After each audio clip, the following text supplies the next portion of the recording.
আজ তোমাদের যে কবিতাটা শোনাবো সেটা বোধ করি কোনো কবি তোমাদের শোনাতে পারেনি। যদি পেরে থাকে তাহলে তোমরা আমাকে জানিও, 2 লাইন লিখে পাঠিও।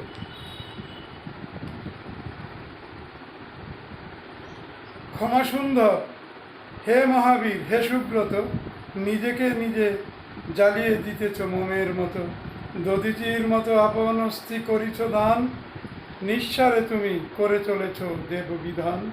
নিরলস তুমি অসুয়াশূন্য হাস্যমান, অহরহ তুমি করিছ সবার জীবনদান।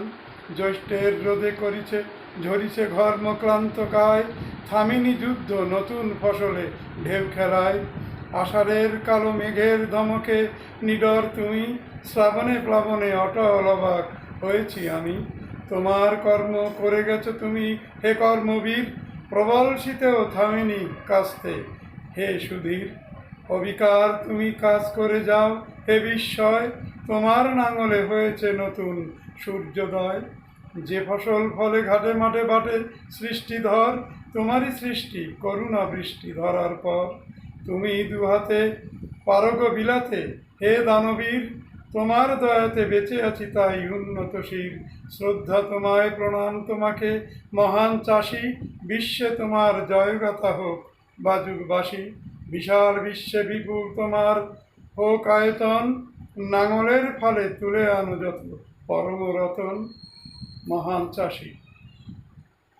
তোমরা আমাকে সাবস্ক্রাইব করো, কমেন্ট করো, লাইক করো, কারণ যদি এগুলো করো তাহলে আমার প্রোফাইলটা বড় হবে।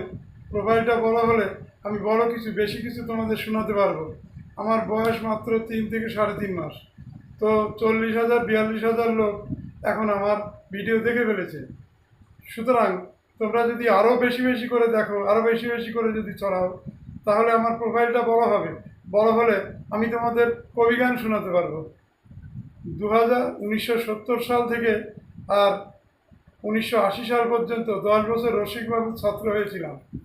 তো সেই বিদ্যা তোমাদের অবশ্যই আমি শোনাতে পারবো, মনোরঞ্জন করতে পারবো, যদি তোমরা আমার প্রোফাইলটাকে বড় করতে চেষ্টা করো। তাহলে ধন্যবাদ।